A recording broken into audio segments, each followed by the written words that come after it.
Welcome to the deep dive. Today we are plunging into something really, really critical. It's about the future of food, our planet, how Yeah. we measure, and maybe more importantly, understand sustainability on farms. Yeah, and we're focusing specifically on the global farm metric, or GFM. And there's a pretty big update they've just put out, GFM 2.0. Right. This whole framework, it's designed to bring some, much needed clarity, Mhm.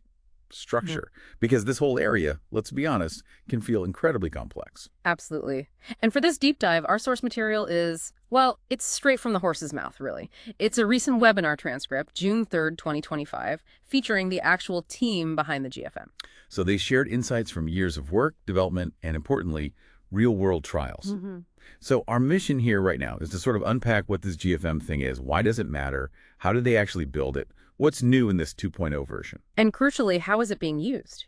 Out there in the real world, trying to tackle these really thorny sustainability challenges, we want to pull out the key stuff for you.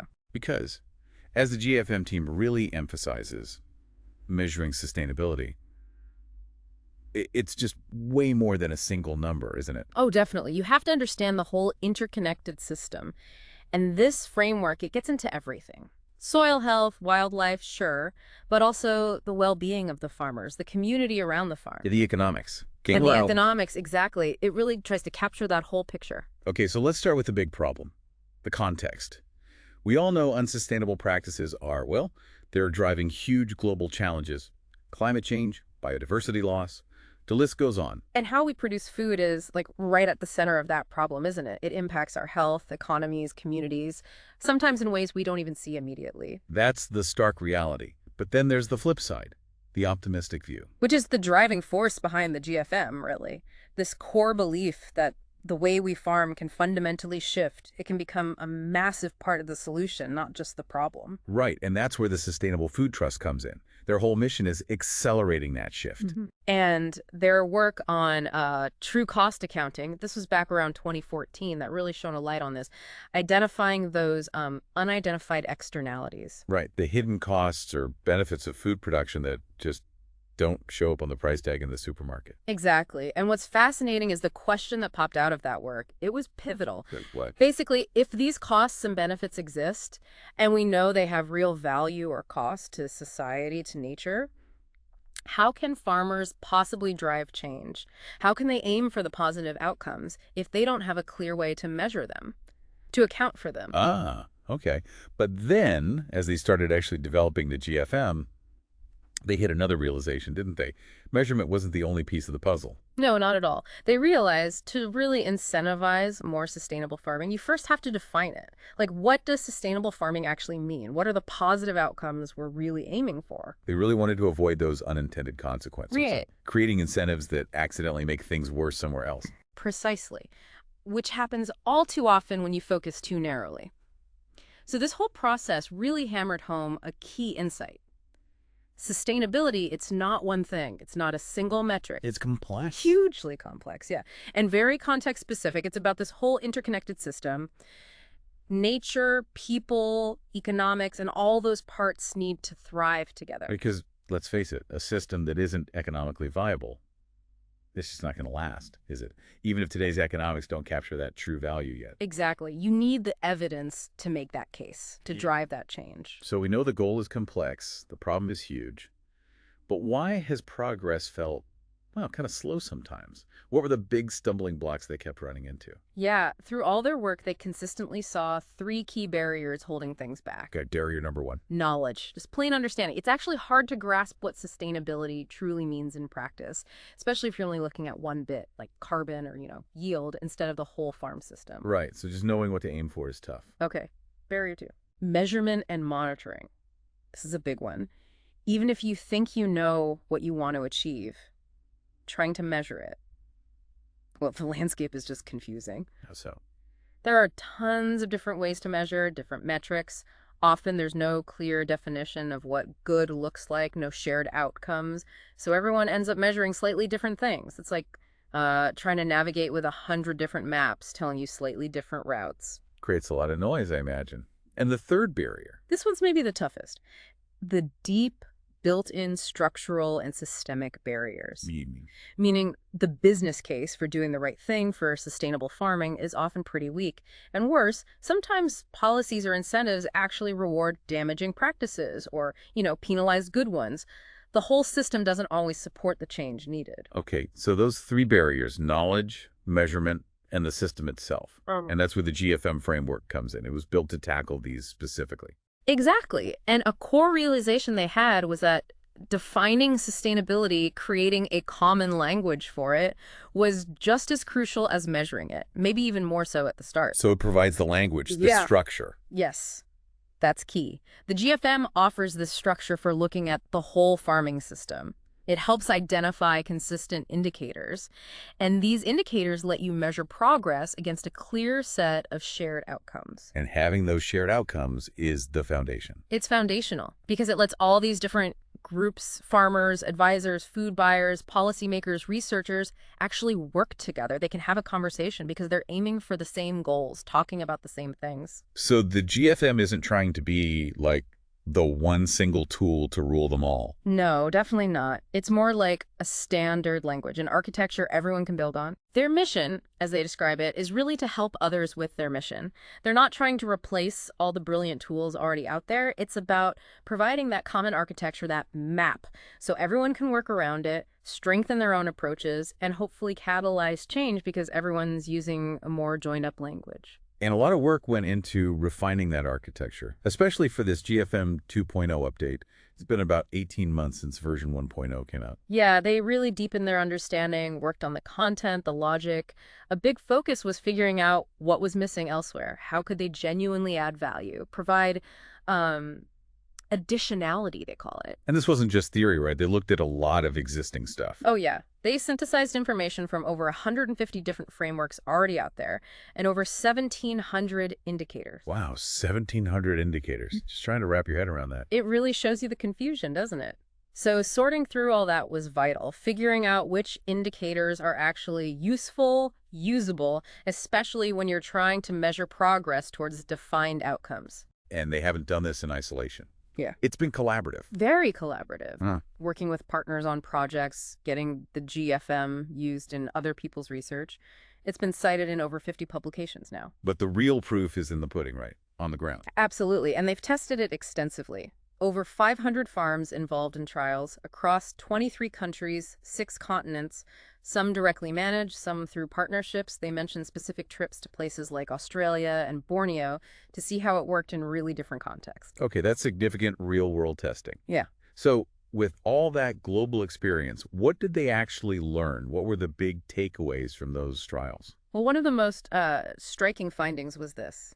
Despite the massive diversity landscapes, people, cultures, farming systems, farmers and partners everywhere shared remarkably common problems, common challenges. That's fascinating. What kind of common problems kept coming up? The big ones were, well, the cost and the time it takes to make changes.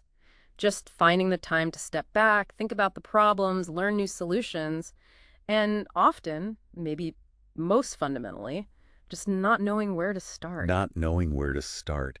Yeah, I think a lot of people can relate to that feeling. And they also found that doing a proper holistic assessment, it's just hard work. It is hard. It takes time. It's complex. There are real barriers, especially, and this was the crucial bit, especially without support. Ah, the support piece. That came through loud and clear from the trials. The absolute need for support, whether it's farmers learning from each other peer-to-peer or getting guidance from advisors or having a team involved. That collaboration, it just makes the whole process, the information, so much more alive, so much more useful. But they also saw the potential when that support is there. Oh, definitely. The GFM, it helped spark completely new ways of looking at their land for many farmers. It gave them that critical starting point they felt they were missing. It provided structure. Exactly. It helped structure all the complex things they needed to think about. It supported better decisions, brought consistency to how they thought about collecting data. The big conclusion was, yes, every farm is unique, but the core problems are very similar, which suggests that globally applicable solutions can exist, but they absolutely must be tailored to the local context. And those learnings, they directly shape the core principles behind GFM 2.0. These aren't just abstract ideas. They come from what farmers and others said was important. Right. The first big principle is that the framework has to be context-aware and adaptable. It fully accepts that every farm is unique. Soil, climate, policies, markets, everything. So flexibility is built right in, allowing it to be tailored to local realities. It's definitely not a one-size-fits-all approach. Okay, context is king. Principle number 2. It's fundamentally outcomes-focused. This means having those clear, shared statements of what good looks like for different areas. The indicators then focus on measuring the actual real-world results, not just whether a certain practice was used. Which allows for innovation. Exactly. It opens up space for farmers to find the best ways to achieve those outcomes in their specific situation. It reflects the diversity of farming. It's less about dictating how to farm and more about making sure everyone's pulling in the same direction towards shared goals. Makes sense. Moving from just ticking boxes to actual impact. Third principle. It prioritizes primary data. That's data collected directly on the farm, grounded in that specific context, and really importantly, data that is meaningful and useful to the farmer first. And that kind of data has wider value too. Huge value. For the farmer, obviously, but also right across the value chain. It could potentially help farmers access better markets or premiums, build a stronger business case for what they're doing. Okay, and the fourth principle. It has to be evidence-based and evolving. It's rooted in science, yes, and practical experience. But it's not set in stone. The framework is designed to grow, to improve, based on the insights and experiences of people actually using it. It's meant to be a living thing. Got it. Okay, let's peek under the hood then.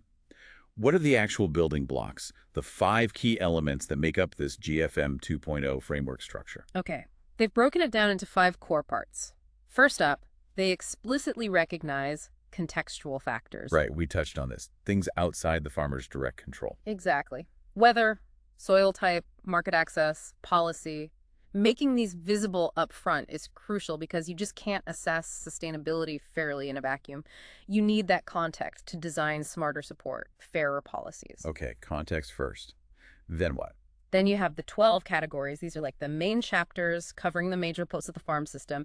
Everything from, soil, biodiversity, water, through to crops, livestock, and then the human side, like labor, governance, economic. And having all 12 ensures that holistic view, stops people just focusing on one thing. That's the idea. It forces you to look across the whole system, see the trade-offs, the synergies. You can't just focus on carbon and ignore water or ignore the people involved. And they've refined these categories in 2.0.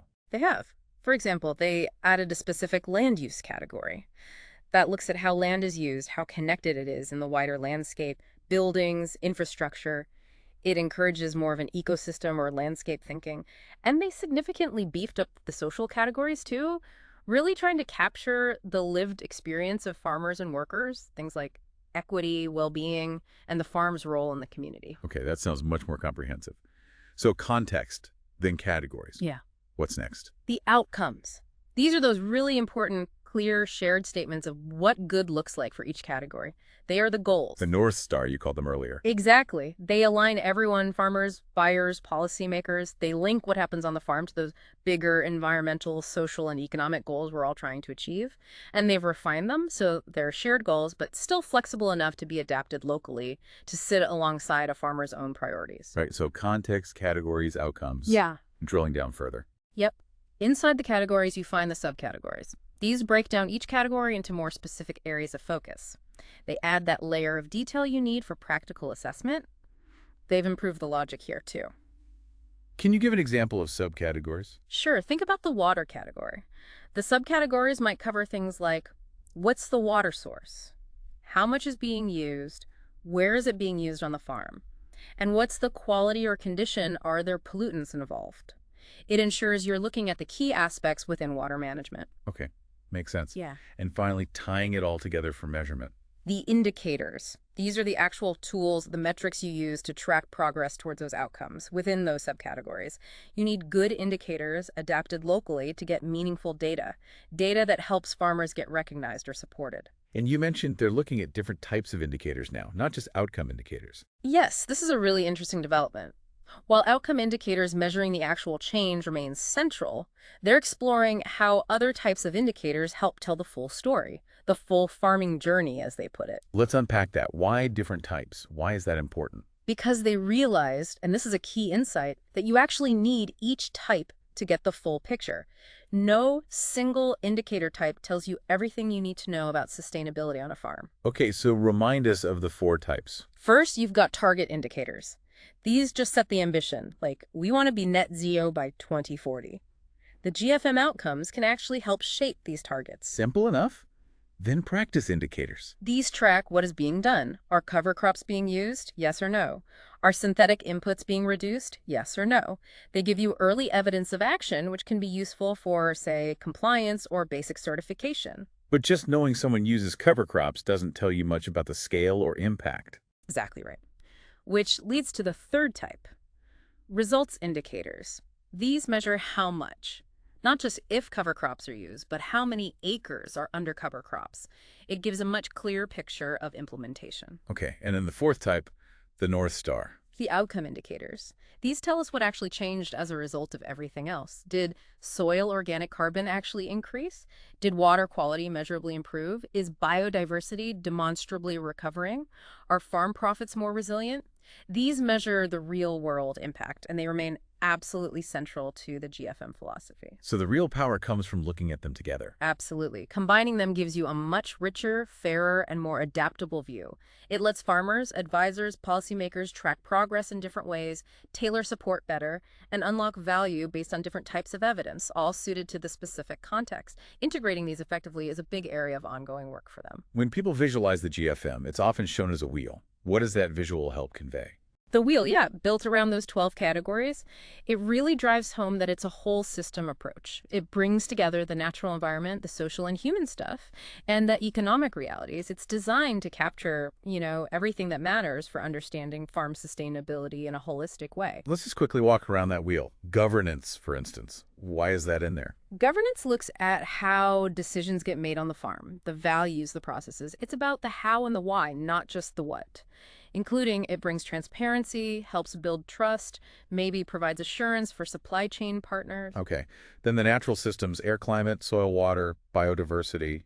These feel pretty core. They are fundamental ecosystem services. But the GFM takes a really broad view here. Like biodiversity isn't just birds and bees, it's soil life, crop variety, pasture diversity, livestock genetics.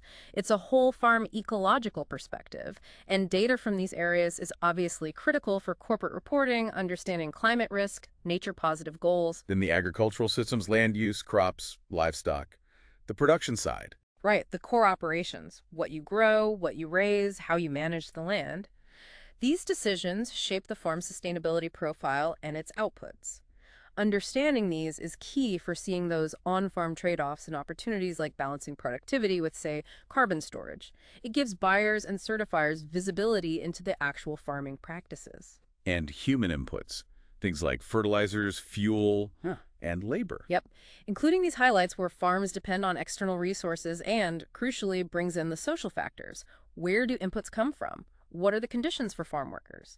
This supports ethical sourcing, helps with life cycle analysis and Scope 3 carbon reporting, and can pinpoint areas for investment to build resilience.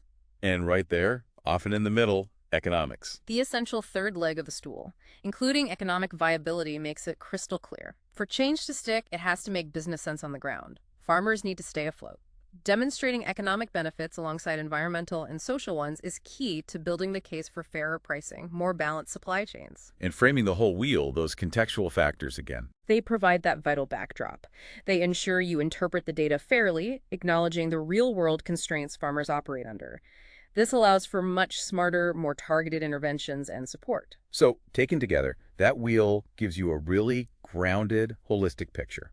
Rooted in the farm, shaped by context, aligned with building a more just, regenerative food system. Now, you mentioned a key question they get. Is the GFM an assessment tool? And their answer is No, it's not the tool itself, right, which is an important distinction. Very important. So what is it used for then? They point to two really key use cases. Use case number 1. Using the GFM directly, simply as a framework for definition, for structure. And interestingly, some of their most impactful trials didn't even involve collecting data. Exactly. In some cases, the framework was just used to start the conversation. Having those 12 categories laid out helped farmers think about their whole operation, maybe identify issues they hadn't considered, or find common ground with their neighbors. The shared language enabled conversations. Precisely. among peer groups, or between farmers and advisors. This use case is incredibly powerful before you even start measuring anything.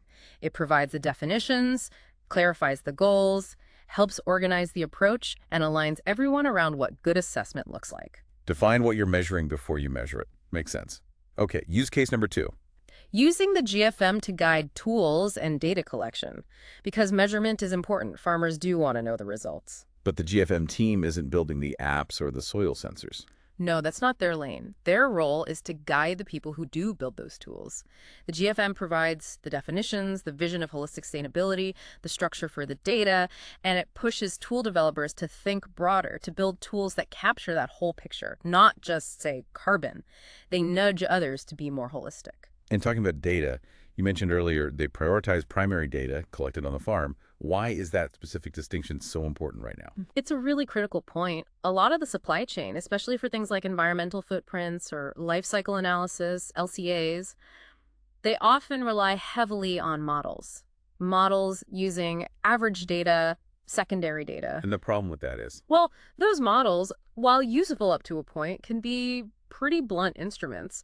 They're often not nimble or detailed enough to really tell the difference between a truly sustainable, maybe regenerative system and just an average one. Sometimes they can even mask really bad practices. They don't capture the specific reality on that farm. Exactly. But here's the opportunity.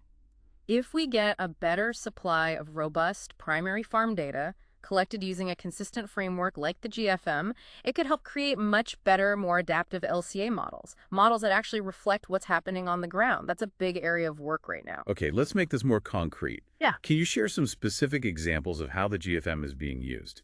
Bring it to life a bit. Sure. Let's start with knowledge and understanding. Remember, that barrier of different understandings. They shared a great quote from a farmer in Kenya. First you learn about it, and then you measure it. That really captures it, doesn't it? Yeah. The framework itself helps farmers understand their own system before they even get to the numbers.